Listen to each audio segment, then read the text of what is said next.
नारायण नमस्कृत्य नरं चैव नरोत्तमं देवीं सरस्वतीं व्यासां ततो जयमुदीरयेत्। निगमकल्पतरोर्गलितं फलं शुकमुखात् अमृतद्रवसंयुतं पिबत भागवतं रसमालयं मुहुरः रसिका दुविधावृता। श्री गुरुपाद शब्देर करुणाय गौर भक्तबृंदेर करुणाय सर्वोपरि आमादेर मा जननीर करुणाय आमरा कथा प्रसंग शुनछिलाम कपिल देवहूति संवाद श्रीमद् भागवत शास्त्रेर तृतीय स्कन्धेर संवाद, जेटी मैत्रेय विदुर संवादेर अंतर्गत। तो कपिल भगवान मा देवहूतिके उपलक्ष्य करे जे भक्ति धर्म उपदेश करेছেন যাকে বলা হয় ভাগবতী ধর্ম, সেই ভক্তি ধর্মের লক্ষণ বলেছেন যোগীন্দ্র। আবার ওই ভক্তি ধর্মে কাদের অধিকার সেটিও নির্বাচন করেছেন। এরপরে ভক্তির মহিমা প্রসঙ্গে যিনি প্রেমিক ভক্ত তার কি লক্ষণে বোঝা যাবে সেটিও উল্লেখ করলেন। তো এই রকম করে করে যখন শেষের পর্যায়ে গিয়ে যুগাবতার প্রসঙ্গ করেছেন, সত্য ত্রেতা দাপর কলি চারটি যুগে কে অবতার হিসাবে আসেন, তাদের কি নাম কি বর্ণ সবই তো মহারাজ মুনি জানতে চেয়েছিলেন। তো এসব প্রসঙ্গ হয়ে গেছে। গিয়ে মহারাজ মুনির সভায় যোগীন্দ্র দুটি স্তুতি বাক্য করছেন, বলছেন একটি কৃষ্ণ স্তুতি আরেকটি ভগবান রামচন্দ্র স্তুতি। কারণ আমাদের যে সময়োচিত লীলা প্রকাশ, এই যে গতকাল শুভ রামনবমী তিথি গেছেন, ভগবান রামচন্দ্রের শুভ আবির্ভাব তিথি, যেটি একটি বৈষ্ণবীয় ব্রত। যেমন গৌর পূর্ণিমা ব্রত, কৃষ্ণ জন্মাষ্টমী ব্রত, তেমনি রামনবমী ব্রত। কারণ রাম, শ্যাম, গৌর এই তো তিন যুগে। সত্যযুগে ভগবান এসেছেন, কিন্তু সেখানে যুগাবতারের আলাদা করে নামকরণ করা যায় না, আর শুধু নারায়ণ নামেই তাদের উল্লেখ ছিল। ভগবান রামচন্দ্র এলেন ত্রেতা যুগে, ভগবান শ্যামসুন্দর এলেন দ্বাপর যুগে, গৌর সুন্দরকে আমরা পেয়েছি কলি যুগে, আমাদের ঘরের ঠাকুর। কিন্তু সত্যযুগে সেইভাবে যুগাবতার প্রসঙ্গ করা হয়নি, শুধু বর্ণ বলা হয়েছে, নামও ঠিকভাবে বলা হয়নি। সাধারণত একটি নাম নারায়ণ, আরো নাম আছে বৈকুণ্ঠ, অমল, এসব নামেও পরিচয় ছিলেন সত্যযুগে। কিন্তু ঠিক সত্য এই যে যুগাবতারে কি নাম বা কি বর্ণ, বর্ণের উল্লেখ আছে কৃতে যৎ কৃতে শুক্ল চতুর্বাহু। এই চতুর্বাহু ভগবান যে কি বলেন, নারায়ণই হবেন, তো সেই হিসেবে চতুর্বাহু। আর বর্ণ কি বলেন, শুভ্র বর্ণ। কিন্তু নারায়ণের তো শুভ্র বর্ণ নয়, নারায়ণের তো শ্যাম বর্ণ, ইত বসন, সেসবের উল্লেখ নেই। শুধু বলা আছে কৃতে শুক্ল চতুর্বাহু। সেই জন্য মনে হয় যে নারায়ণ তো যুগাবতার হতে পারেন না, বর্ণের সঙ্গে মিলছে না। তাহলে যুগাবতারের কি নাম বলে সেটা উল্লেখ নেই। কিন্তু এখানে রামচন্দ্র ত্রেতা যুগে আবির্ভূত হলেন বটে, তিনি তো যুগাবতার নন। কারণ যুগাবতারের লক্ষণ যদি রামচন্দ্রে বলা যায় তাহলেও মিলবে না। মিলবে না কেন? কারণ যোগীন্দ্রের বাক্য যে ত্রেতায়াং রক্তবর্ণ শোক। মহারাজ নিমিত প্রশ্ন আছে, কি বর্ণ কি নাম এসব জানতে চেয়েছেন। তাহলে ত্রেতায়াং রক্তবর্ণ শোক, ত্রেতা যুগে যিনি যুগাবতার তিনি তো রক্তবর্ণ, তাহলে রামচন্দ্রের সঙ্গে মিলবে কি করে? তাহলে রামচন্দ্র যুগাবতার নন, তিনি লীলা অবতার। এই যে দশাবতার স্তোত্রে জয়দেব কবি গাইলেন গীতগোবিন্দ কাব্যে, সেখানে দশাবতারের মধ্যে রামচন্দ্রের নামের উল্লেখ আছে, তিনি লীলা অবতার। তা সেই লীলা অবতার হিসাবে রামচন্দ্র ত্রেতা যুগে আবির্ভূত হয়েছেন, কিন্তু যুগাবতার না। তাহলে যুগাবতারের কি নাম তার উল্লেখ নেই। শুধু যোগীন্দ্র সংক্ষেপে বললেন ত্রেতায়াং রক্তবর্ণ শোক। ত্রেতা যুগে যে যুগাবতার তিনি রক্তবর্ণ, তাহলে অন্য কোনো ভগবান এসেছেন ত্রেতা যুগে যার রক্তবর্ণ লাল রং, তাহলে রামচন্দ্র বলে রামচন্দ্র লীলা অবতার, কাজে রাম শ্যাম গৌরাঙ্গ নাম এই প্রসিদ্ধি আছে। ত্রেতায় রাম দাপরে শ্যাম, এই কলিতে গৌরাঙ্গ নাম। সেই হিসাবে ওই যে ব্রতেরও নিয়ম, রামনবমী ব্রত, জন্মাষ্টমী ব্রত, গৌর পূর্ণিমা ব্রত। তাই গতকাল আমাদের রামনবমী ব্রত, বৈষ্ণবীয় ব্রত, রামচন্দ্রের শুভ আবির্ভাব তিথি চৈত্র শুক্লা নবমী তিথি। এই নবমী কিন্তু বাসন্তী পূজার নবমী। বাসন্তী পূজা যেটি মানে আদি দুর্গা পূজা, চণ্ডী পূজা যাকে বলা হয়, দেবী চণ্ডীর আরাধনা করো, এটি মেধসমণি বলেছিলেন সুরত রাজা আর সমাধি বৈশ্যকে। বলেন কেন দেবী আরাধনা করতে যাবেন কেন? রাজা, তারপরে একজন ধনবান, ধনবানের প্রায় ভগবানের ভক্তি হয় না, এটা বলা আছে। ওই একটি বাক্য আছে যে হাতি যদি একটা ছুঁচের মধ্যে দিয়ে গলে যায়, এটা অসম্ভব। ছুঁচের পেছনের ছিদ্রটা কতটুকু? খুব ছোট, তার মধ্যে দিয়ে হাতি যাওয়া আসা করতে পারে না। কিন্তু শাস্ত্র বলছেন যে এটাও যদি সম্ভব হয়, তাহলেও যারা ধনবান ব্যক্তি তাদের ভক্তি হয় না, এ বলা আছে। তবে সব ধনবান নয়, সব ধনবান বলতে বলেন যারা অভিমানী, যারা ধনমদে মত্ত। ওই যে ধনমদে মত্ত দৃষ্টান্ত দিয়েছেন নলকুবর মণিগ্রীব, তারা তো ভগবানের নাম করে না, ওই রকম কোনো সদাচার নেই, তারা ধনমদে মত্ত, তারপরে আবার মদিরা পানের মত্ততা। তাই এখানে ধনগর্বে যারা গর্বিত তাদের বড় ভক্তি হয় না। তাহলে এখানে হবে কি করে? বলেন যে সেই জন্যে এখানে বাদ আছে।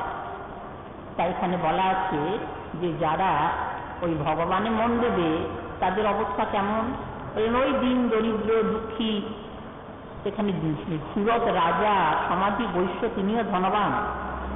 তিনি নিজের পরিচয় দিয়েছেন মেধসমণির কাছে, সমাধি নামা বৈশ্যহম উৎপন্ন ধনীনাম তুলে, ধনমদে মত্ত। কিন্তু দৈব দুর্বিপাক তো, রাজার রাজ্য চলে গেল। রাজা কিভাবে রাজ্য হারালেন? বলেন যে শত্রু আক্রমণ করে কেড়ে নিল। ওই যে পাশে পাশে সব রাজা থাকে না, বিজিগীষু রাজা, এই রাজার এত সমৃদ্ধি, এত প্রকার, আমি যদি ওকে পরাজিত করতে পারতাম। যেটি বিশ্বকবির কবিতায় প্রকাশ পেয়েছেন কোশল রাজ আর কাশীরাজ। কোশলের রাজা আর কাশীর দেশের রাজা, দুজনের মধ্যে দ্বন্দ্ব। দুজনের মধ্যে দ্বন্দ্ব কি? বলেন যে কেউ কাউকে হারাতে পারে না, দুজনার সুনাম।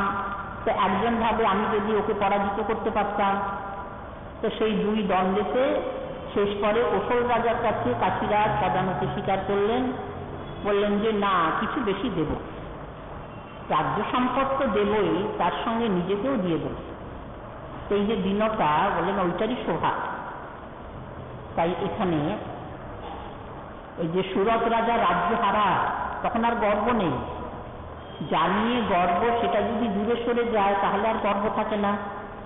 সুরত রাজা রাজ্য আক্রমণ করলো, শত্রুরা রাজ্য নিয়ে নিল। সুরত রাজা এখন পথের ভিখারি।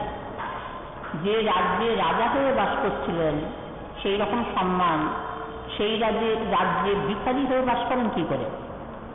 কেউ তো চেয়েও দেখবে না। তখন কি করলেন? একাকী হয়মারুহ্য জগাঙ্গ গহনং বনাম। ঘোড়ায় চড়তে জানেন রাজা, রাজারা ঘোড়ায় চড়তে জানেন।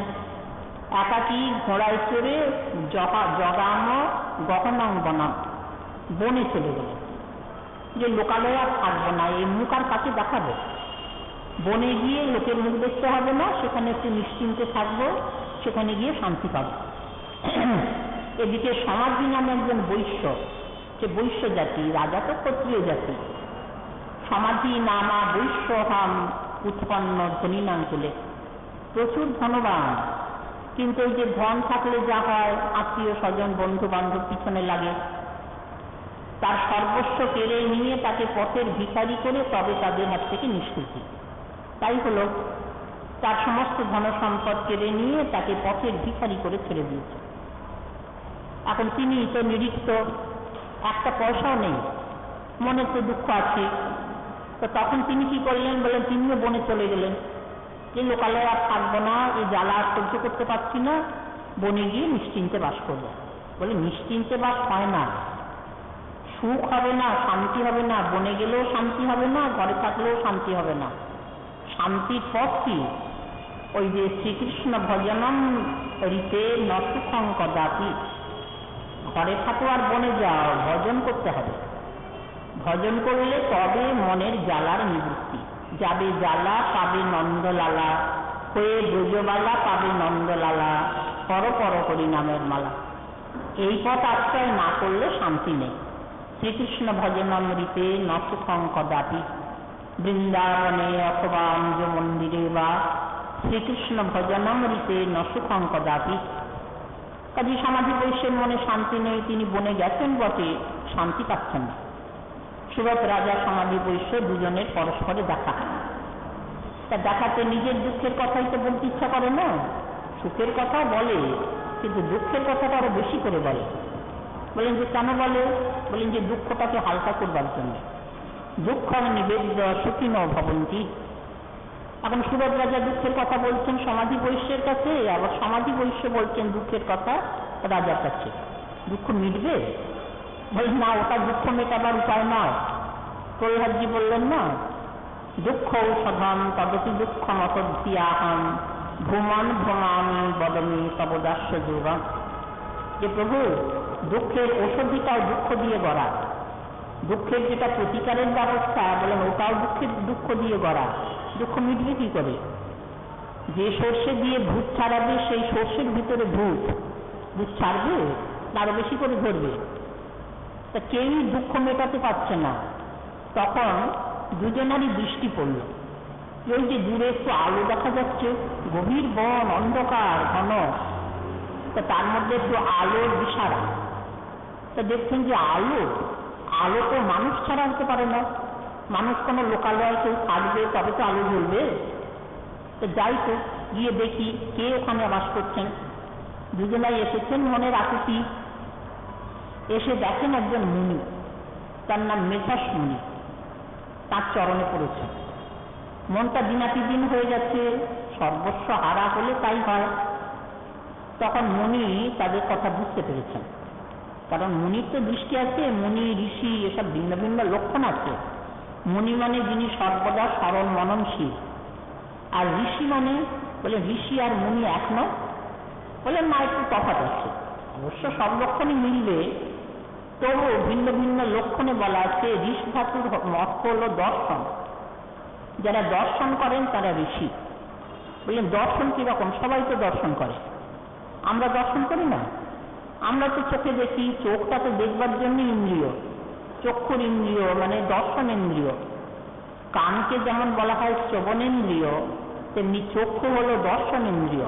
তাহলে দর্শন তো সবাই করে, তাহলে সে দর্শন নয়। দৃশ ধাতু অর্থ করেছেন অনুভব। দৃশ ধাতু মানে চোখে দেখা তো আছে, কিন্তু দৃশ ধাতুর অর্থ আর একটা আছে অনুভব, যিনি অনুভব করতে পারেন। বলেন কিসের অনুভব? অতীত, বর্তমান, ভবিষ্যৎ। এই ঋষ ধাতুর অর্থ হচ্ছে দর্শন, ঋষ দর্শনে। সে দর্শন কিরকম? বলেন সুদূর ও ভবিষ্যৎ পর্যন্ত দর্শন। এখনকার দিনে বসে ভবিষ্যতের দর্শন, তিনি হচ্ছেন ঋষি। এই জন্য কবিরা ওই যে ভবিষ্যতের কথা বলেন না, বেদব্যাস কতদিন আগে এই কলি অবস্থা বলে গেলেন, তিনি ঋষি। কারণ কলিযুগে কি ঘটবে না ঘটবে শ্রীমৎ ভাগবত শাস্ত্রে স্থান পাবে কি করে? কিন্তু হুবহু মিলে যাচ্ছে। এখনকার যে অবস্থা, যে যুগের পরিণতি, সেটা শ্রীমৎ ভাগবত শাস্ত্রে যখন আরম্ভ হচ্ছেন তখনই তার পরিচয় দিয়েছেন। এটা বেদব্যাসের দৃষ্টিতে ধরা পড়ে গেছে। সে দৃষ্টিতে চোখে দেখা নয়, সেটা অনুভব, হৃদয় দিয়ে অনুভব যে ভবিষ্যতে এইরকম হবে। তার একটা দৃষ্টান্ত বলেছেন বেদব্যাস, একটা কাকিনিকা। কাকিনিকা মানে একটা ক্ষুদ্র মুদ্রা, এই পয়সা হোক, আগলা হোক, যাই হোক, একটা কানা কড়ি হোক। তখনকার দিনে কড়ির প্রচলন ছিল, বলেন তাই নিয়ে বিবাদ হবে। একটা কানা কড়ির জন্যে কলিযুগে মানুষের মধ্যে মানুষের বিবাদ। এটা তো এখনকার ঘটছে না সেই রকম। সুতরাং এই যে ভবিষ্যৎ দর্শন, ভবিষ্যৎ দ্রষ্টা তারা, এই জন্যে ঋষিদের যে মন্ত্র বৈদিক যুগে প্রকাশ পেল, ওটা লেখা নয়, ওটা রচনা নয়, তাদের বলা হয় দ্রষ্টা। তারা ঋষি, তারা কর্তা নন। আমরা কি বলি যে এই রচনার কর্তা তিনি, এটা তিনি রচনা করেছেন। বলেন না, ঋষিরা কোনো রচনা করেননি, ঋষিরা দর্শন করেছেন। তারা ভবিষ্যতে সেই দৃষ্টি দিয়ে যে অবস্থা দর্শন করলেন, দেবতাদের সেইখানে আবির্ভাব হল। তাদের মন্ত্রে, তাদের দর্শনে ঋষিদের কাছে দেবতাদের আবির্ভাব, তখন ওই দেবতাদের স্তুতি করেছেন ঋষিরা। সেই স্তুতিতে বেদ মন্ত্র ভরা, বিশেষ করে ঋগ্বেদের সংহিতা ভাগ, যেটি পদ্যে রচিত, ছন্দে রচিত, সেইখানে বলা আছে ওই ঋষিদের দর্শন। সেইটি আবার সুর, তাল, লয় দিয়ে যখন গান করা হয়, তখন সেইটি হচ্ছে সামগান। ঋক, সাম, যজু, অথর্ব। আর যজুর্বেদের মন্ত্র সব জাগ গদ্যে, গদ্যে রচিত। সেইখানে গৃহস্থরা করবে, তখন বয়স কিছুটা এগিয়ে যায়, তখন আর পদ্যে মুখস্থ হয় না। পদ্য মুখস্থ কিরকম বলে, ছোটদের যখন অল্প বয়স থাকে তখন পদ্যতে মুখস্থ হয়, তখন বড় হয়ে গেলে পরে তখন স্মৃতিশক্তি একটু ম্লান হয়ে যায়, তখন গদ্য পড়তে গেলে পরে ভালো লাগে, পদ্যে আর মন বসে না, পদ্য মুখস্থ হয় না, কণ্ঠস্থ হয় না। এই জন্য যজুর মন্ত্র গৃহস্থদের, সেখানে যাগযজ্ঞ, এই বার ব্রত সব গদ্যে রচনা। এরপরে অথর্ববেদে সেখানে ওই উচ্চাটন, তারপরে মারণ, পাতন, এইসব মানুষকে কষ্ট দেওয়া, হিংসা, ওইসব প্রবৃত্তির মন্ত্র রয়েছে। তো এইভাবে যে চার বেদের প্রকাশ, সেখানে ঋষিদের মন্ত্র কর্তা বলা হয় না, মন্ত্র দ্রষ্টা। তারা দর্শন করছেন, সেইটি প্রতিভাত হচ্ছে তার সম্বন্ধে স্মৃতি। এই যে ঋষি মুনি যাই হোক, অতীন্দ্রিয় দর্শন। অতীন্দ্রিয় মানে ইন্দ্রিয় গ্রাহ্য নয়, যেটা সাধারণ মানুষ ইন্দ্রিয় দিয়ে বুঝতে পারবে না, সেইটা ঋষিরা দেখেন। তো সেই মেধস মুনি বসে আছেন সর্বদা স্মরণ মননে। সুরত রাজা আর সমাধি বৈশ্য দুজনে গিয়ে প্রণাম করে যখন উঠে দাঁড়ালেন, তখন তাদের দেখেই ঋষির তো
তখন মুনি বুঝতে পেরেছেন যে তোমাদের দেখে মনে হচ্ছে যে তোমরা খুব দুঃখী।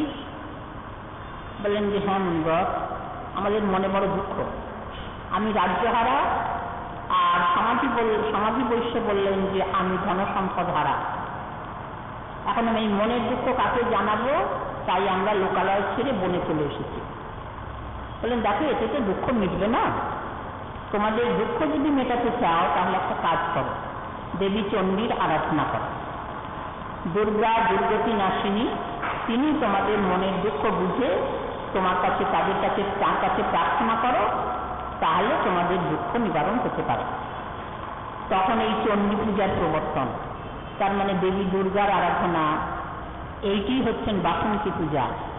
চৈত্র মাসে শুক্লপক্ষে সপ্তমী, অষ্টমী, নবমী, মহাষষ্ঠী, মহাসপ্তমী, মহা অষ্টমী, মহানবমী। সেই মহা অষ্টমী তিথিতে আবার অন্নপূর্ণা পূজা, আর ওই মহানবমী তিথিতে রামচন্দ্রের শুভ আবির্ভাব। এইটি আসল দুর্গাপূজা। তারপরে রামচন্দ্র রাবণ বধের জন্য যে অকাল বোধন করলেন সেটি শারদীয়া দুর্গাপূজা নামে খ্যাত। এই দুর্গাপূজাতে কি হলো বললেন যে প্রার্থনা আছে, পূজা শেষে প্রার্থনার নিয়ম আছে। অঞ্জলি দিলেন সুরত রাজা আর সমাধি বৈশ্য। এরপরে প্রার্থনা করছেন যে দেবী আমাদের প্রার্থনা কিরকম? বললেন যার যে রকমের প্রবৃত্তি, যার যে রকমের উপর, যার উপরে যে রকমের কৃপা, তার প্রার্থনাও সেই রকম হবে। সুরত রাজার প্রবৃত্তি মার্গে প্রার্থনা, সমাধি বৈশ্যের নিবৃত্তি মার্গে প্রার্থনা। নিবৃত্তি তো মহাফলা বলা আছে। আমরা মনে করি যে প্রবৃত্তি বসে যা চাইছি সেইটাই তো কাম্য, আমার মন চাইছে এইটা, তবে সেইটাই দেবীর কাছে জানাই। বললেন যে না, নিবৃত্তি তো মহাফলা। প্রবৃত্তি বসে তো কত কি চাইব, কামনা, ক্রোধ, লোভ, মোহ, মদ, মাৎসর্য, এতে তো হৃদয় ভরা। সেই লোভে কত কি চাইব, বাসনা কত রকম। এই জন্যে কৃষ্ণ ভক্তি প্রদায়িনী, হরিভক্তি প্রদায়িনী এই যে দেবী তুলসী, তুলসী মহাদেবী, নম নম নারায়ণী তুলসী মহারানী, তোমার চরণে প্রণাম, তোমার কাছে প্রার্থনা কি? বলেন কৃষ্ণ ভক্তি বিনা যেন না করি কামনা। তুমি তো কৃষ্ণ ভক্তি দিতে পারো, কিন্তু তুমি এই করো যেন আমি তোমার কাছে কৃষ্ণ ভক্তি ছাড়া আর কিছু না চাই। কারণ বাসনার বসে কত কি চাইব, চাইলেও তুমি দিও না গো। তুমি হয়তো দিতে পারো, কিন্তু এই প্রার্থনা জানাই যে আমি বাসনার বসে অনেক কিছু চাইব, চাইলেও তুমি দিও না গো। তুমি তো আমার হিত জানো, তুমি তো হিতকারিণী। এই জন্যে তুমি আমার হিত বুঝে আমার বাসনা বসে যা চাইব ওটা দিও না। ওতে বাসনা মিটবে না, আরো বাসনা বাড়বে। শিশু তো টক আমরা খেতে চাই জ্বর হলে, মা কি দেন? মা তো হিতকারিণী, মা তো হিতৈষিণী। তিনি জানেন এটা খেলে তো রোগ বাড়বে, জোর করে দেন না। শিশু চাইছে বারবার, রোগ হলে কুপথ্যে রুচি, এটা তো স্বাভাবিক, কিন্তু মা তো দেন না। তাই ভক্তের প্রার্থনা থাকে চাইলেও তুমি দিও না গো। সুরত রাজার তো রাজা হবার বাসনা, রাজ্য হারা রাজা, মানে রাজ্য তাকে দেখা দিয়েছে, কিন্তু যে দেখা দিয়েছে তাকেই চাইছে। সংসারের এইটাই নিয়ম। কত ব্যথা, কত যন্ত্রণা, লোকে চোখের সামনে দেখছে যে সন্তানের কাছ থেকে কত দুঃখ পাচ্ছে, আবার সন্তান চায়। এই যে সুতরাং সুরত রাজা যখন প্রার্থনা করলেন, অঞ্জলি দিলেন, তারপরে প্রণাম মন্ত্র উচ্চারণ করছেন, তারপরে বলে সর্বমঙ্গল মঙ্গলে শিবে সর্বার্থ সাধিকে শরণ্যে ত্রম্বকে গৌরী নারায়ণ নমস্তুতে শরণাগত দীনার্ত পরিত্রাণ পরায়ণে সর্বস্বার্থী হরে দেবী নারায়ণী নমস্তুতে। এই যে মানে প্রণাম, কাত্যায়নী মহামায়ে মহাযোগিন্নতীশ্বরী কৃষ্ণ ভক্তি প্রদে দেবী যোগমায়ে নমস্তুতে, এটা নিবৃত্তি মার্গে প্রার্থনা। আর যদি বলে যে সর্বরকম কামনা বাসনা সেইটি চাইছেন, বলেন মা দিতে পারেন, কিন্তু চাইলেও তুমি দিও না গো। সুরত রাজা চাইলেন, মা আমি তো রাজ্যহারা, রাজ্য আমাকে দেখা দিয়েছে, কিন্তু তোমার পূজা করে আমার এই যে মনের বাসনাটা যায়নি, আবার রাজা হবার আকাঙ্ক্ষা, তুমি আমার এই বাসনা পূরণ করো, আমি যেন আবার রাজা হতে পারি। মা বললেন তথাস্তু। মায়ের কাছে যে যা চাইবে তাই দেন। বললেন কেন? মা তো হিত বুঝে দেন। তা দেখেন তো রাজা হলে পরে সে সুখী হবে না, আবার দুঃখ পাবে। বলে ভোগ করুক, যতক্ষণ ভোগ থাকে ততক্ষণ ভোগ করুক, তারপরে ভোগ করে করে করে করে যখন বুঝবে নিজের অবস্থাটা, তখন আর চাইবে না। ওই যে অপরাধেরও সম্বন্ধে তাই আছে না, অপরাধ করেছে ফল পাচ্ছে, অপরাধটা বুঝিয়ে দাও, বলে বোঝাচ্ছেন না, নিজে বুঝুক। আমাদের ঘরের কথা অবশ্য সখীমা একটা অপরাধ হয়েছিল, তার ফলে পায়ে খুব যন্ত্রণা।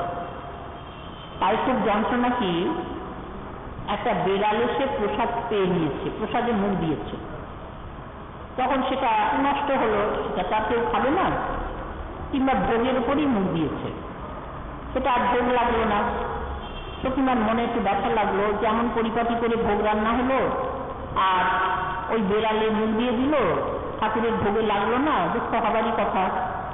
বেড়ালটাকে একটা চর মেরেছেন, পা দিয়ে বোধহয় মেরেছেন। এরপরই পায়ে অসহ্য যন্ত্রণা, অসহ্য যন্ত্রণা, সে পা ফেলতে পারেন না, হাঁটতে পারেন না, সে শোয়া অবস্থা। তখন সবাই গিয়ে রাধারমণকে বলেছে যে দেখুন এই যে সখী দিদির এইরকম অবস্থা, তা আপনি একটুখানি দেখুন। বললেন যে অপরাধ করলে দণ্ড পেতে হবে, অপরাধ করলে দণ্ড পেতে হবে, আর বলার কি আছে?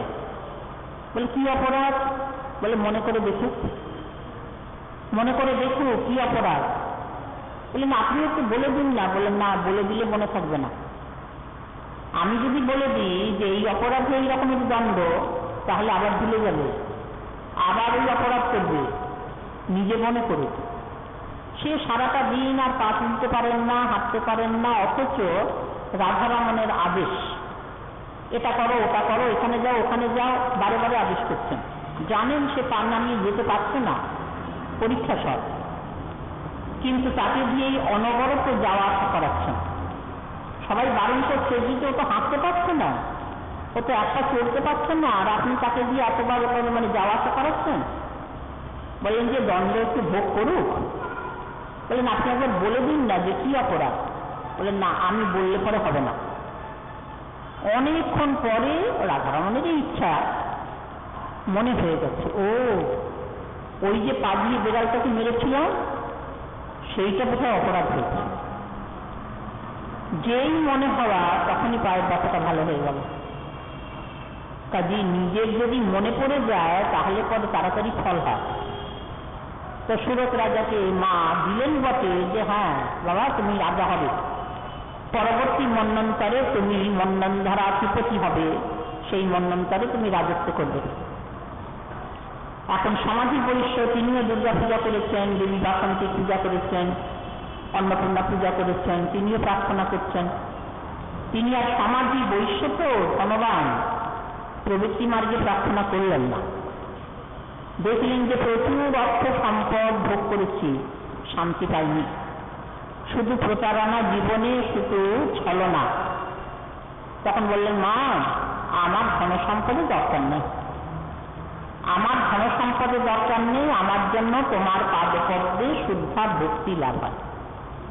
মা বললেন বেশ তাই হবে, যে যেরকম চায় মা তাকে তাই দেন। সোজাসুজি যদি কেউ মায়ের কাছে আসে তাহলে তো বাহবা, আর যদি কেউ অন্যরকম প্রার্থনা করে, ওই যে প্রবৃত্তি মার্গে প্রার্থনা করে, মা পূরণ করেন কেন? বলেন ভোগ করুক, করে করে নিজে যখন বুঝবে তখন আসবে, তখন খাঁটি হয়ে আসবে। তো এই হিসাবে সুরত রাজা প্রার্থনা আর সমাধি বৈশ্যের প্রার্থনা, একটি প্রবৃত্তি মার্গে আর একটি নিবৃত্তি মার্গে। আমরাও তো পূজা করি, আমরা বাসন্তী পূজা না হোক কিন্তু দেবীর এই যে শারদীয়া দুর্গা পূজা তো করি, তখনও তো অঞ্জলি দেওয়ার প্রথা, প্রার্থনা করার প্রথা, প্রণাম মন্ত্র আছে। তখন কি প্রার্থনা আমাদের? বলেন আমরা সমাধি বৈশ্যের অনুগত হয়ে প্রার্থনা করব না সুরত রাজার অনুগত হয়ে প্রার্থনা করব? বলেন ওই যে শাস্ত্রের কথা, নিবৃত্তিস্থ মহাফলা, নিবৃত্তি মার্গে প্রার্থনাতেই শান্তি, বাসনা কামনা শূন্য হয়ে প্রার্থনা এইটাতেই শান্তি, বাসনা নির্মুক্তা ভক্তি এইটি সর্বসিদ্ধি গরীয়সী, যার নাম কপিল ভগবান বললেন অনিমিত্তা ভাগবতী ভক্তি সিদ্ধের গরীয়সী। অনিমিত্তা ভাগবতী ভক্তি, তার কোনো নিমিত্ত নেই। এই কারণে ভগবানকে পূজা করছি, এই কারণে ভগবানকে ভালোবাসছি, এই কারণে তার পায়ে অঞ্জলি দিচ্ছি, শত শত কামনা বাসনা। বলেন না, কোনো নিমিত্ত নেই। শুদ্ধা ভক্তির এই জন্যে কপিল ভগবানের বিশেষণ দেওয়া আছে অনিমিত্তা। এই অনেক বিশেষণ, যাকে শুদ্ধা বলেছেন, একা বলেছেন, যোগীন্দ্র বললেন একা ভক্তি, সুতমণি বললেন অব্যবহিতা ভক্তি, অব্যভিচারিণী ভক্তি, অপ্রতিহতা ভক্তি, পরা ভক্তি, তারপরে পরম ধর্ম, এসব নাম আছে। তীর্থ গোস্বামীপাদ বললেন উত্তমা ভক্তি, গোবিন্দ বললেন উর্জিতা ভক্তি, সেইটিকেই কপিল ভগবান বললেন অনিমিত্তা ভক্তি। অনিমিত্তা ভক্তি সিদ্ধের গরিয়সী। এই যে সুরত রাজা সমাধি বৈশ্যের সেই পূজা আজকের শুভ দশমী তিথি। দশমী মানে বিজয়া দশমী, যেমন দুর্গা পূজার বিজয়া দশমী হয়, বলেন এটিও সেই রকমই। সেই বিজয়ায় মায়ের যে নিরঞ্জন হয়, তারপরে যে দশমী কৃত্য, সেইটি ওই নিরঞ্জনের মন্ত্র উচ্চারণ করে তারপরে দশমী কৃত্য করা হয়। যারা দুর্গা পূজার দশমী কৃত্য দেখেছেন তারা জানেন। তো সেই হিসাবে সেখানে কৈলাস রম্যে, মা তুমি কৈলাস থেকে এসেছো তো শিবহরণী, তুমি আবার কৈলাসে ফিরে যাও, এই কদিন এখানে ছিলে, আনন্দ দিয়েছ, আনন্দ দেয়নি, তুমি আবার প্রতি বছর আসবে, আবার একটা বছর যখন শেষ হবে তখন তুমি কৈলাস থেকে পতির কাছ থেকে আবার আমাদের ধরাধামে আসবে। এই প্রার্থনা করে দেবীকে কৈলাসে পাঠানো হয় এই দশমী কৃত্য। তো সেই বিজয়া দশমী আজকে লোকের মধ্যে পরস্পর আলিঙ্গন, প্রেমের একটা স্ফুরণ। আর তার মধ্যে এই নবমী তিথিতে, শুভ নবমী তিথিতে ভগবান রামচন্দ্রের আবির্ভাব। রামনবমী তিথি যাকে বলা হয়, বৈষ্ণবীয় একটি ব্রত। তো সেই রামচন্দ্রের যে চরিত যশোগাথা, সেইটি শ্রী শুকদেব নবম স্কন্ধের 4র্থ অধ্যায়ে একটি মন্ত্রে বলছেন। কিরকম বাককুশলতা, কিরকম বাগ্মিতা। অনেকে বলে না যে বেশি কথা না বললে বোঝানো যায় না, বললেন না, বাগ্মিতা সেটা নয়, সেটা বাচালতা। অনেক কথা বলে তবে কথাটা বোঝানো হলো, বলে সংক্ষেপে বোঝানো যায়। তা সেই সংক্ষেপে সমগ্র রামায়ণ শ্রী শুকদেব শ্রীমদ্ ভাগবত শাস্ত্রে মহারাজ পরীক্ষিতকে শোনালেন নবম স্কন্ধের 4র্থ অধ্যায়। বলছেন যে মহারাজ রামচন্দ্রের আবির্ভাব গুর্বৎ শ্রী তক্ত রাজ্য বচরদ অনুবনম পদ্মপদ্ভাং ক্রিয়ায়া পানি স্পর্শাৎ সমাভ্যাং মৃজিত বতরুজ যো হরিন্দ্রান জাভ্যান বৈরূপাৎ শূর্পণখা প্রিয় বিরহরুষা আরোপিত ভ্রুজি বিজৃম্ভ ত্রস্তাব্দীর বদ্ধ সেতু খলদব দহন কৌশলেন্দ্র অবতার ন। সমগ্র রামায়ণ একটা মন্ত্রে। কৌশলেন্দ্র মানে কৌশলপতি, কৌশলপতি রামচন্দ্র। পিতা দশরথের মহাপ্রয়াণের পরে রামচন্দ্রই রাজা। রামচন্দ্রের খ্যাতি কি? বলেন রাজা রাম। রঘুপতি রাঘব রাজা রাম, রাজত্বই তার খ্যাতি। বলেন কেন এখানে খ্যাতি কেন? রাজা তো কতজন হন? বলেন রাজ্য রক্ষার জন্যে, প্রজানুরঞ্জনের জন্যে তিনি সর্বস্ব ত্যাগ করেছেন। প্রজানুরঞ্জন, প্রজারা সুখী হবে তো, তার জন্য আমি সব ত্যাগ করতে পারি। এমনকি প্রাণের প্রিয়তমা যে সীতা, তাকেও যদি ত্যাগ করি প্রজানুরঞ্জনের জন্যে, তাহলে আমি মনে কোনো দুঃখ পাব না। তো সেই জন্যই রাজা রাম আদর্শ রাজা। কৌশলেন্দ্র অবতার ন। শুকদেব বলছেন যে তোমাদের বা আমাদের সকলকে তিনি রক্ষা করুন। অবধাতের অর্থ রক্ষা করা, অবতু মানে রক্ষা করুন। বলেন এই রামচন্দ্র যে কৌশলপতি, তার পরিচয় কি? কি মানে তার গুণ? বলেন ভগবানের গুণ, রাজার গুণ তো আছে, ভগবানের গুণ কি? দুটি বিষয়ে, একটি বৈরাগ্য আর একটি ভক্ত বাৎসল্য। এই দুটি গুণ যদি থাকে তাহলে ভগবানের বিশেষ গুণ হলো যে ভগবানের ভক্ত বাৎসল্য গুণ যত বেশি, যে ভগবানের বৈরাগ্য যত বেশি, সে ভগবানের ভগবত্তার তত দাম। এই হিসাবে লোচন দাসজি যে পদে বললেন অবতার সার গোড়া অবতার, কেন না চিনিলি তারে করে নিরেবাস জ্বালনা পিয়াস আপন কর্ম ফেরে। বললেন অবতার সার, সকল অবতারের মধ্যে শ্রেষ্ঠ। অবতার সার গোড়া অবতার, গৌরামার বড় অবতার। আমরা শ্রী গুরুপাদ পদ্মশ্রী মুখে শুনলাম গৌরামার বড় অবতার। বলেন কিসের বড় অবতার? কত কত অবতার হয়েছেন? বলেন এমন হয় নাই আর হবার নাই। বলেন কেন? তোমার গৌর সুন্দরের কি গুণ? বলেন পতিতেরই বিলা হলো প্রেমেরও ভান্ডার। সেইটি বড় অবতারত্বের পরিচয়। পতিতকে প্রেম দান করেছেন, বিলা হলো প্রেমেরও ভান্ডার, এ অন্য কোনো ভগবৎ স্বরূপে হয়নি। এইটি তার বড় অবতারত্ব, তার মানে ভক্তবাৎসল্য। আর তার বৈরাগ্য তো আছেই, যার জন্যে মহাপ্রভু সন্ন্যাসী। এটা তো বৈরাগ্যের চরম। তাই এখানেও রামচন্দ্রের কথা বলছেন, গুরুবক্ষে তপ্ত রাজ্য বচরদ অনুবনম পদ্মপর্ধন ক্রিয়ায়া পানি স্পর্শাক সমাভ্যান মৃজিত পথরুজ যো হরিন্দ্রাম জাভ্যান। গুরুবক্ষে নিজের কোনো কাজ নয়।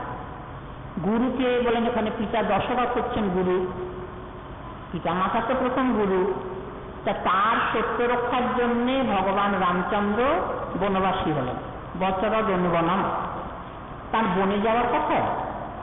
তিনি যৌবরাজ্যে অভিষিক্ত হতে যাচ্ছেন, দুদিন পরে তিনি রাজা। পিতা দশরথ নিজের হাতে একখানা দর্পণ রাখেন সবসময়, দর্পণে নিজের মুখখানা দেখছেন, চুলে তো পাক ধরেছে, কালো চুলগুলো সাদা হয়ে যাচ্ছে, তারপরে মুখের ছবিতে একটা যেন প্রৌঢ়ত্বের ছাড়িয়ে বৃদ্ধত্বের ছাপ পড়েছে। তাহলে আমি আর কবে? আমার পরে এই বিশাল সাম্রাজ্য ভোগ করবে কে, পরিচালনা করবে কে? রাম তো আমার উপযুক্ত। তাহলে তাকেই যৌবরাজ্যে অভিষিক্ত করে যাই, যাতে করে সহজ হবে কাজ। আমার প্রয়াণের পরে সেই রাজপদে অভিষিক্ত হবে, রাজসিংহাসনে বসবে, সব আয়োজন প্রস্তুত। এমন সময় একটা ঘটনা ঘটল। সেই মন্থরার কুপরামর্শে দেবী কৈকেয়ীর সেই অনেক দিন আগেকার বর প্রার্থনা, দশরথ একবার খুব অসুস্থ হয়ে পড়েছিল। কৈকেয়ী তো খুব প্রিয়া, তিনি খুব শুশ্রূষা করেছিলেন পতির। তখন পিতা দশরথ খুব খুশি হয়ে বলেছিলেন যে রানী, তোমাকে আমি তোমার মনোমতো বর দিতে চাই, প্রার্থনা করো। তখনও ওই যে মন করার পরামর্শ, এখন বর নিও না, আচ্ছা কিছুদিন পরে। বললেন কি আপনার কাছে আর বর কি, ওটা থাক, জমা থাক, যখন প্রয়োজন হবে তাই। আজ যেতে চাইতে বলছি সেই মন্থরা, মনে আছে রানী? এই যে রামচন্দ্রকে যৌবরাজ্যে অভিষিক্ত করছেন মহারাজ, তাহলে দুদিন পরে সেই তো রাজা, তার মা কৌশল্যা তারই তো খ্যাতি, তুমি তো দাসীর মতো থাকবে সেখানে। এই কানে পরামর্শ, কুপরামর্শ। কৈকেয়ীর খুব আনন্দ, রামকে ভরতের থেকে কিছু ভিন্ন দেখেন না, কিন্তু ওই যে পরামর্শ, কানে মন্ত্রণা, সে তাতে করে মনটা অন্যরকম হয়ে গেল। বললেন তাই নাকি, আমাকে দাসী করে রাখবে? বললেন হ্যাঁ, তুমি তো বুঝতে পারছো না, এখনই যাও রাজার কাছে, মান করে বসে থাকো মান ঘরে। কৈকেয়ী তাই করলেন, সব গয়নাগাটি খুলে ফেলেছেন, ভালো কাপড় চোপড় সব বদলিয়ে সাধারণ দিন ভিখারির মতো, ভিখারিনীর মতো মাটিতে গড়াগড়ি যাচ্ছেন। রাজার কাছে খবর গেল। রাজা এসে বললেন, মেজরানী এই কি রকম তোমার? বললেন যে আমার মনের দুঃখ কাকে বলবো, এ দুঃখ বলবার নয়। বলে কি হলো কি সেটা বলো। বলেন ভরতকে রাজা না করে আপনি রামকে রাজা করছেন, রামের মা কৌশল্যা দিদি তারই তো আধিপত্য হবে, আমি তো সেখানে দাসী বৃষ্টি করবার জন্য রইলাম, কি বলছো তুমি? পিতা দশরথ একটু ক্ষুণ্ণ হলেন। তুমি তো ভরতকে, তুমি তো রামকে ভালোবাসো। বলেন হ্যাঁ তাই তো মনে করতাম, কিন্তু এই যে শুনলাম যে রামের মা সেই তো হবে মানে সর্বপ্রধানা, আমার কি স্থান থাকলো, আর ভরতই বা কি পেল? বললেন তাহলে কি চাও রানী? বললেন যে আপনি যে বলেছিলেন সেই দুটি বর দেবেন। বললেন ও বর চাইছো আজকেই, এখনই? বললেন হ্যাঁ। বলে বলো। এখন প্রতিজ্ঞাবদ্ধ আছেন সত্যসন্ধ। রামচন্দ্রের যত বিশেষণ আছেন তার মধ্যে একটা বিশেষণ আছে না, সত্যসন্ধ। নিজের প্রতিজ্ঞা নয়, পিতা প্রতিজ্ঞাবদ্ধ, সেইটা আচরণ করবার জন্যে, পূরণ করবার জন্যে রামচন্দ্র বনগমন করলেন। তার বনবাসী যাওয়ার কথা, কিন্তু গুরুবক্ষে তপ্ত রাজ্য। দশরথের মাথায় আকাশ ভেঙে পড়ল যে রাম বনবাসী হবে, যৌবরাজ্যে অভিষিক্ত হতে যাচ্ছিল, সে সিংহাসনে না বসে বনে যাবে। ভেঙে পড়লেন, কিন্তু উপায় নেই, সত্যবদ্ধ। তাই রামচন্দ্রের প্রথম গুণ বলছেন গুরুবক্ষে তপ্ত রাজ্য। ওই রাজ্যের আকাঙ্ক্ষা সব ছেড়ে দিলেন, বলেন সে রাজ্য কিরকম? বলেন শত্রু আক্রান্ত বোধ হয়। বলে না না, যোগীন্দ্র যখন পরে রামচন্দ্র স্তুতি করেছেন সেখানে বললেন যে সুদুস্তজ রাজ্য, তক্তা সুদুস্তজ সুরেশিত রাজ্য লক্ষ্মী ধর্মিষ্ঠ আর্য বচসা যদগাদ অরণ্যম মায়া মৃগং দৈতায়ী শীতবর্ণ ভাবত বন্দে মহাপুরুষতি চরণারবিন্দম। যে রাজ্য ছেড়ে রামচন্দ্র বনবাসী হলেন সে রাজ্য দেবতারাও আকাঙ্ক্ষা করে। সুদুস্তজ ত্যাগ করা যায় না, দুস্তজ তো বটে, আবার সুদুস্তজ কিছুতেই ত্যাগের যোগ্য নয়, সেটা দেবতারাও বাঞ্ছা করে। সেই রাজ্য ত্যাগ করে যাচ্ছেন রামচন্দ্র। কাজে এটা ত্যাগের পরম গৌরব, ত্যাগের পরাকাষ্ঠা। গুর্বক্ষে তস্যরাজ্য বচর দনুবনম। বলেন যে পদ্মপদ্মং প্রিয়ায়া পানি স্পর্শাক সমাধান। বলেন রামচন্দ্র একাই তো গেলেন বনে? বলেন না, সীতামার সঙ্গে আছেন। বলেন সীতামাকে সঙ্গে নিলেন? নিতেন না, সীতামা ছাড়েন।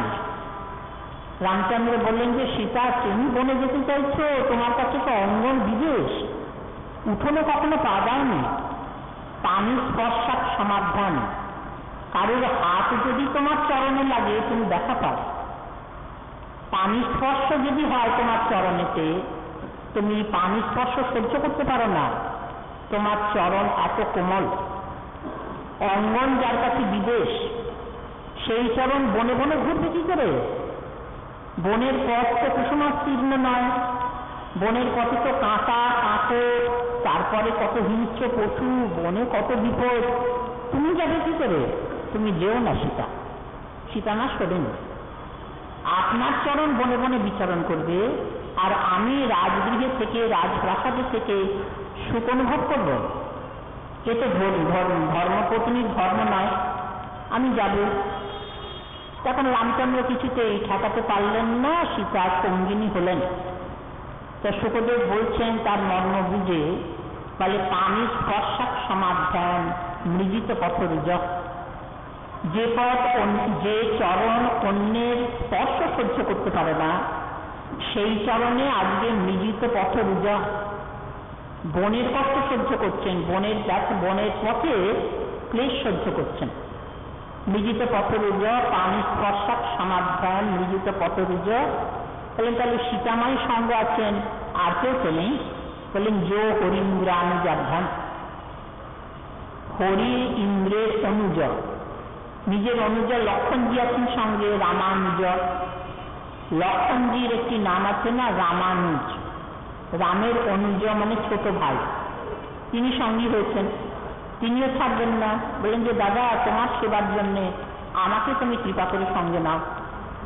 রামানুজ এখানে লক্ষণজি, কিন্তু এই রামানুজ নাম আবার কার হয়েছে? বলেন গোবিন্দের। রামানুজ গুণ ধাম, ওই যে পদ আছে গোবিন্দ দাসেরই পদ, শ্রী রাধা রমণ রমণী মনমোহন বৃন্দাবন বন দেবা অভিনব রাস রসিক বর নাগর নাগরী গণকৃত সেবা ব্রজপতি দম্পতি হৃদয় নন্দন নন্দন নবকন শ্যাম নন্দীশ্বর পুর পুরত পটাম্বর রামানুজ গুণ ধাম। শ্রীদাম শ্রীদাম সুবল সখা সুন্দর সুন্দর চারু অবতংশ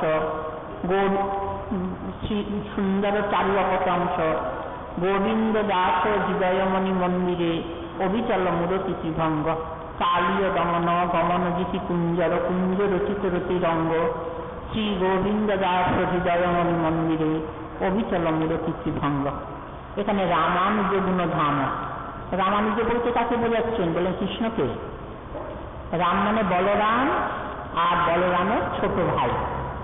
বলরামের ছোট ভাই আদর করে সবাই ডাকে কাকা কানহাইয়া, আরে আরে মেরে ভইয়া।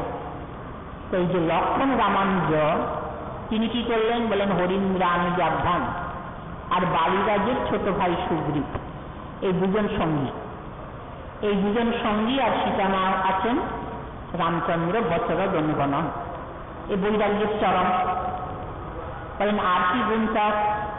বচর দণ্ডবনম পানি স্পর্শাক সমাধান মৃজিত পথরুজ যো হরিন্দ্রানুজাধ্যান। এখন রামচন্দ্র তো লীলা লীলাময় পুরুষ, লীলা পুরুষোত্তম শ্রীকৃষ্ণচন্দ্র, কিন্তু রামচন্দ্র তো লীলা পুরুষোত্তম, মানে লীলা ভগবান, লীলায় আছেন। সে লীলা কিছু বলবেন শুকদেব। শুকদেব তো লীলা কথা বলতে গেলে মুখর। বললেন যে দেখো, লীলা অবতার যখন লীলা কিছু প্রকাশ পাবে। বললেন হ্যাঁ, বনে গিয়ে যে লীলা করলেন, বৈরূপা শূর্পণখা প্রিয় বিরহ রুষা আরোপিত বিজৃম্ভ। ওই যে শূর্পণখা এসেছিল না, বৈরূপা শূর্পণখা। শূর্পণখা রাবণের ভগ্নী, রামচন্দ্রের রূপের কথা, গুণের কথা কানে শুনেছে। শুনে শুনে মনটা মজে গেছে। তিনি ভাবলেন যে রামচন্দ্রের চরণে গিয়ে নিবেদন করি যে প্রভু, তুমি আমাকে অঙ্গীকার করো, আমাকে তোমার চরণে স্থান দাও, চরণে আশ্রয় দাও। তো শূর্পণখা এসেছে সুন্দরী রমণীর বেশে। সুন্দরী রমণীর বেশে ওই যে মনোমুগ্ধকর এমন রূপ প্রকাশ করেছে রাক্ষসীরা পারে। রাক্ষসীরা পারে, এই জন্য রাক্ষসীদের বলা হয় কামজানা। নিজেদের ইচ্ছা মতো রূপ তারা ধারণ করতে পারে। তা বৈরূপা শূর্পণখা সুন্দরী রমণী হয়ে এলে কি হবে? রামচন্দ্র তাকে বিরূপা করে দিলেন। বৈরূপ কোথায় গেল রূপ? নাসিকা কর্ণ ছেদন করিয়ে তাকে বিরূপা করে দিলেন। এও রামচন্দ্রের লীলায় প্রকাশ পেয়েছে। বলে নিজে তো করেননি, লক্ষণজিকে দিয়ে তো করিয়েছেন। লক্ষণ ওর নাসিকা কর্ণ ছেদন করে ওকে বিকলাঙ্গা করে দাও, বিরূপা করে দাও। এটা কাপুরুষতা নয়, নিজে করুন। লক্ষণজিকে দিয়ে করালেন কেন? নিজে করতে পারেন না, নিজে তো ঠাকুর। এই ঠাকুর হলো তো কি হলো? তিনি একটু ধনুর্বাণ ধারণ করে, ধনুর্বাণ তো তার অস্ত্র, তিনি তাকে নাসিকা কর্ণ ছেদন করিয়ে দেবেন। বললেন যে না, এটা মানায় না। কারণ এই যে শূর্পণখার নাসিকা কর্ণ ছেদন, এর একটা তাৎপর্য আছে। প্রাণে মারলেন না, বিরূপা করে দিলেন কেন? বললেন যে তাকে তো গ্রহণ করবেন, তাকে গ্রহণ করবেন। সে আত্মনিবেদন করেছে, তাকে গ্রহণ না করে পারেন? তাহলে তো রামচন্দ্রের প্রতিজ্ঞা ব্রতভঙ্গ হয়ে যাবে। রামচন্দ্র বলেছেন না, বিভীষণকে যখন আশ্রয় দিলেন তখনও লোকে বারণ করেছে, রামচন্দ্রের যারা হিতৈষী, প্রভু এমন কাজও করবেন না, রাবণার ভাই, শত্রুপক্ষের লোক, বুঝে সুঝে আশ্রয় দিলেন। রামচন্দ্র তখন খুব গর্ব করে বলেছেন যে ওসব জানি না, আমার প্রতিজ্ঞা, আমার ব্রত আমি সফল করব। সক্রিদেব বস্ত্রপন্ন য তবা স্মৃতি তো যাতে অভয়ং সর্বদা তস্মৈ দদাম্যে তদ্ব্রতং মম। যদি কেউ একবারের জন্য শরণাগতি নিয়ে আমার চরণে প্রার্থনা করে যে প্রভু আমি তোমার, আমি তাকে ফেলতে পারি না, আমি তাকে আশ্রয় দিই, এটা আমার ব্রত। এই হিসাবেই তো মহারাজ পরীক্ষিত কলিকে আশ্রয় দিয়েছিলেন। কলিরাজও তো শরণাগত হয়েছিল, কলিরাজকেও তো আশ্রয় দেবেন না। তোমার আমার রাজ্যে স্থান নেই, তুমি গদাচারী, তুমি মিথ্যাবাদী, তুমি অধার্মিক। তুমি যদি আমার রাজ্যে থাকো তাহলে আমার প্রজারা অধার্মিক হবে, প্রজারা মিথ্যাবাদী হবে, প্রজারা সদাচার মানবে না। তোমার আমার রাজ্যে স্থান নেই, হবে না। তখন কলিরাজ চরণে পড়ে গেছে। দুষ্ট লোক তো তাই করে না, কোনো রকমের একটুখানি ছিদ্র নিয়ে আশ্রয় নেয়, তারপরে নিজের পরাক্রম দেখায়। তো কলিরাজ চরণে পড়ে বললেন, মহারাজ আমি আপনার শরণাগত। ক্ষত্রিয়ের ধর্ম শরণাগত বৎসল হয়, আপনি তো রাজা, আপনি শরণাগত বৎসল, যে শরণাগতি নেবে তাকে অগ্রাহ্য করবেন? এটা তো রাজধর্ম নয়। কলিরাজ বোঝাচ্ছে, দুষ্টের বোঝানোর তো মানে কিছু কম হয় না। তখন তো রাজা ফাঁদে পড়ে যাচ্ছেন। বলেন হ্যাঁ তা তো বটে, রাজধর্ম তো চাই শরণাগতকে রক্ষা করা। তখন বললেন যে বেশ, থাকো রাজ্যে, তবে স্থানের একটা নির্দেশ দিলেন। তো এখানে তেমনি ওই যে বৈরূপা শূর্পণখা, শূর্পণখা চরণে পড়েছে, প্রভু আপনার রূপের কথা, গুণের কথা কানে শুনেছি, মনটা মজে যাচ্ছে। আপনাকে চোখে দেখিনি, এই প্রথম দেখলাম, আপনি আমাকে আশ্রয় দিন, আমাকে অঙ্গীকার করুন। তা রামচন্দ্র দেখলেন যে এখন তো হয় না, এখন কি করে শূর্পণখাকে আশ্রয় দেওয়া যায়? তো বললেন যে হবে, তোমাকে গ্রহণ করব, তবে এই অবতারে নয়। বললেন কেন, বাধাটা কি? রামচন্দ্র একপত্নীব্রত, একমাত্র সীতামা ছাড়া দ্বিতীয়া কাউকে গ্রহণ করবেন না। যে জন্যে যখন সীতাকে নির্বাসন দিয়েছেন তখন রামচন্দ্র রাজাকেও অশ্বমেধ যজ্ঞ করছেন। লোকের মধ্যে গুঞ্জন, রামচন্দ্র কি আবার বিবাহ করলেন? অশ্বমেধ যজ্ঞে যখন পূর্ণাহুতি দিতে হয় তখন সস্ত্রী, তাহলে স্ত্রী তো বনবাসিনী, সীতামা তো বনবাসে, রামচন্দ্র তিনি তাহলে কি আর একবার দ্বার পরিগ্রহ করেছেন? তখন খবর পেলেন যে না না, রামচন্দ্রের চরিত্র এত দুর্বল না। তিনি যজ্ঞকে যে আহুতি দিচ্ছেন স্বর্ণ সীতা, সীতার সোনার মূর্তি তৈরি করে বাম পাশে বসিয়ে সীতা সমারোপিত ভাবন এই মানে আহুতি দিয়েছেন। কাজে মানে রামচন্দ্র একপত্নীব্রত এই শূর্পণখাকে গ্রহণ করেন কি করে? বলেন এই অবতারে হবে না, তবে তোমায় গ্রহণ করব। তুমি শরণাগতি নিয়েছো যখন, তখন তোমার শরণাগতি অমর্যাদা হবে না, তোমাকে গ্রহণ করব আমি যখন কৃষ্ণ অবতারে আসব তখন। তাই হলো, তুমি হবে পূজা সুন্দরী, আমি সেই সময় তোমাকে গ্রহণ করব। তো এই যে প্রতিজ্ঞা করে রাখলেন, প্রতিজ্ঞা তো করলেন, কিন্তু অন্য কোনো পুরুষের দৃষ্টি পড়তে পারে শূর্পণখার উপরে। সেই জন্য লক্ষ্মণজিকে বললেন যে লক্ষ্মণ এর নাসিকা কর্ণ ছেদন করে একে বিকলাঙ্গা করে দাও। এটা পরম করুণা। আমরা ভাবি বোধহয় হিংসা, শূর্পণখার নাসিকা কর্ণ ছেদন, তা না। রাধারানী যখন বলছেন তখন ওই মানে রোষে বলছেন, তো প্রণয় রোষে ওই দোষের মতো করেই বলেছেন। মৃগজীব কপিন্দ্রং দিব্যতে লুব্ধ কর্মা প্রিয়ং অকৃত বিরূপাং স্ত্রীজিতঃ কামজানাম বলিমতি বলিমত্তা দেষ্টয়ত ভাংসবত যশ তদ অলং অসিত সক্ষৈ দুস্তজস্তৎ কথাক্ষত। ওটা প্রণয় রসে বলা, দোষের মতো করে শোনাচ্ছে। দোষ নয়, এটা গুণ। তো বলেন যে কিরকম গুণ? রামচন্দ্র বিচার করে দেখলেন যে শূর্পণখাকে যদি অন্য কোনো পুরুষে ভোগ করে আর কারোর যদি দৃষ্টি পড়ে তাকে ব্যভিচারিণী হতে হবে। সে তো আমাকে মন প্রাণ দিয়ে দিয়েছে, তাহলে আমি ছাড়া অন্য কোনো পুরুষের ভোগটা নয়, এটা জানাবো কি করে? তাকে যদি বিকলাঙ্গ করে দিতে পারি তাহলে আর কোনো অন্য কোনো পুরুষের দৃষ্টি পড়বে না, বিকলাঙ্গার উপরে কোনো দৃষ্টি পড়ে না। এই জন্য করুণা করে লক্ষ্মণজিকে দিয়ে তাকে বিকলাঙ্গা করে দিলেন।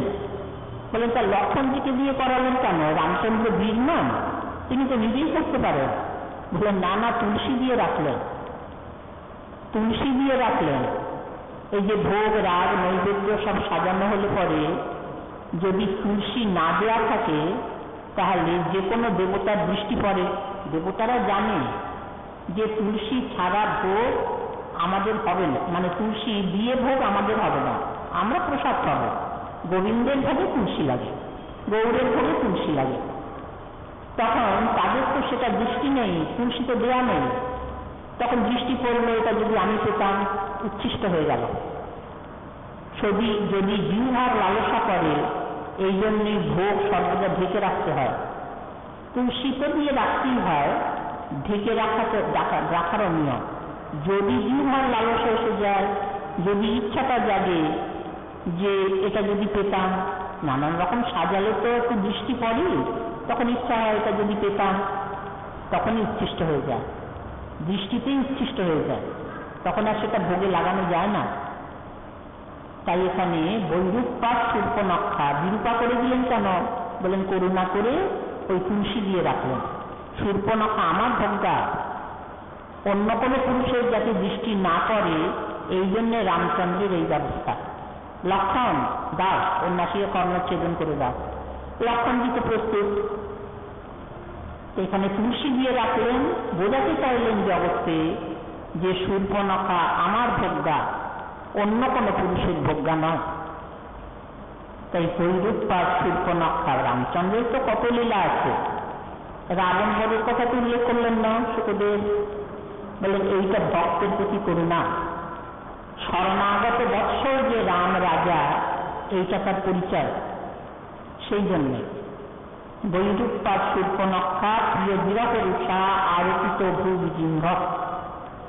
প্রিয় বিরহ, সীতামা বিরহ ভোগ করছেন না, ব্রতকর্ষিণী হয়ে, ব্রতচারিণী হয়ে সেই অশোক বনে সীতা। রামচন্দ্র সেখানে হনুমানজিকে পাঠালেন অঙ্গুরীয়ক দিয়ে, নামাঙ্কিত অঙ্গুরীয়ক। তাও সকলের সন্দেহ, সীতামায়েরও সন্দেহ। কোন রাক্ষস সেই ছলনা করবার জন্য আসেনি তো? এরকম তো রাক্ষসের মায়া আছেই। তারপরে ওই হনুমানজি অঙ্গুরীয়কটা দিয়ে দিয়েছেন সামনে। বিরহ আর সহ্য করতে পারছি না, সীতামায়ের এই রকমের অবস্থা। হে অগ্নি, তুমি এসো, তোমাকে ঝাঁপ দিয়ে আমার প্রাণ বিসর্জন দিন। এ বিরহ আর সহ্য হয় না, প্রিয় বিরহ রুষা। সেটা যেন একেবারে আগুন হয়ে কাজ করছে। যখন আংটিটা ফেলে দিয়েছেন হনুমানজি, সীতামা ভাবছেন বোধহয় আগুন এসেছে। সোনা তো জল জল করছে, স্বর্ণ অঙ্গুরীয়ক, তাতে রামচন্দ্রের নাম লেখা আছে, নামাঙ্কিত অঙ্গুরীয়ক। তখন অঙ্গুরীয়ক বলে সীতা বুঝতে পারেননি। গাছের আড়াল থেকে হনুমানজি আংটিটা ফেলে দিলেন সীতার সামনে। তখন সীতামা ভাবছেন যে তাহলে কোথায় আগুন আমাকে কৃপা করলো। আগুনের কাছে প্রার্থনা করেছি, হে অগ্নি আমার কাছে এসো, আমি তোমাকে ঝাঁপ দিয়ে প্রাণের জ্বালা জুড়াবো। তাহলে বোধহয় অগ্নি আমাকে কৃপা করলেন। তুলে নিয়েছেন, দেখেন একটা আংটি, সোনা জল জল করছে। তাতে আবার দেখলেন যে রামচন্দ্রের নাম লেখা। তখন আর কোনো অবিশ্বাস নেই যে রামচন্দ্রের নামাঙ্কিত অঙ্গুরীয়ক তো রাক্ষসে পাবে না। তখন নিশ্চিন্ত হলেন। তখন হনুমানজি বললেন যে না না, আমি রামচন্দ্রের দূত, আমি তোমার কাছেই এসেছি তোমার এই বিরহ জ্বালা মেটাবার জন্য। এই নামাঙ্কিত অঙ্গুরীয়ক প্রভু দিয়েছেন, তুমি এতে নিশ্চিন্ত থাকো, প্রভু আসবেন। তাই প্রিয় বিরহ রুষা আলোকিত ভূবিজিম্ভ প্রস্তাবধীর বদ্ধ শেষে ফলজব দহন কৌশলেন্দ্র অবতান্ন। প্রস্তাবধী, সাগরকে ভয় পাইয়ে দিয়েছেন, সাগরকে বাঁধলেন প্রভু রামচন্দ্র, সেতুবন্ধ রামেশ্বর। প্রস্তাবধীর বদ্ধ দেহ বদ্ধ দেহ ফলজব দহন, যে লঙ্কা বিজয় করলেন হনুমানজি, সে লঙ্কা দহন, সেই কৌশলপতি রামচন্দ্র আমাদের রক্ষা করে। এই একটি মন্ত্রে সুখদেব সমগ্র রামায়ণ খুব পরিপাটি করে, সংক্ষেপে অবশ্য বলেছেন। আর যোগীন্দ্র রামচন্দ্রের স্তুতি করেছেন একটি মন্ত্রে, কৃষ্ণচন্দ্রের স্তুতি, রামচন্দ্রের স্তুতি। শেষের যোগীন্দ্র, যেটি নবম যোগীন্দ্র করভাজন ঋষি, তার প্রশ্ন অনুযায়ী উত্তর দেওয়া হয়ে গেছে। শেষে যখন কথা সমাপ্তি করছেন, তখন কৃষ্ণচন্দ্রের স্তুতি আগে করেছেন, তারপরে রামচন্দ্রের স্তুতি। বলেন কৃষ্ণচন্দ্রের স্তুতি করলেন কেন? বলেন তিনি তো সর্বাবতারী, যত যত অবতারের স্তুতি করা হোক, কৃষ্ণ ভগবানের স্তুতি করতেই হবে, তিনি তো সকলের উপরে। বলেন তাহলে আবার রামচন্দ্রের স্তুতি করছেন কেন? তাহলে রামচন্দ্রের স্তুতি তো অবশ্য করণীয়। ত্রেতা যুগে বসে কথা বলছেন, ত্রেতা যুগেই তো ভগবান রামচন্দ্র এসেছেন, সেই হিসাবে রামচন্দ্রের স্তুতি তো অবশ্য করণীয়। তাই দুটি স্তুতি বাক্য যোগীন্দ্রের কণ্ঠে প্রকাশ পেয়েছে। ধ্যেয়ং সদা পরিভবগ্নম অভীষ্ট দোহম তীর্থাস্পদং শিববিরিঞ্চিন্তং শরণ্যম ভিত্তা কৃপাং প্রণতপাল ভবার্থিপৌতম বন্দে মহাপুরুষতে চরণারবিন্দম। এটি কৃষ্ণ স্তুতি। কৃষ্ণের নাম করা নেই, মহাপুরুষ বললেন। আবার রামচন্দ্রের স্তুতি যখন বাক্য, সেখানেও রামচন্দ্রের নাম করেননি, ওই মহাপুরুষতে চরণারবিন্দম। তত্ত্বা সুদুস্তজ সুরে শীতরাজ্য লক্ষ্মী ধর্মিষ্ঠ আর্যকতসা জগবাদ অরণ্যম মায়াম মৃগম দৈতায়ের শীতবর্ণ ভাবস বন্দে মহাপুরুষতে চরণারবিন্দম। যোগীন্দ্রের দুটি স্তুতি বাক্য, কৃষ্ণ স্তুতি আর রামচন্দ্র স্তুতি। শ্রী গুরুপাদ পদ্মের করুণা হলে, গৌর ভক্তবৃন্দের কৃপা হলে, আমাদের মা জননীর করুণা হলে আমরা আগামীকাল স্মরণ করব।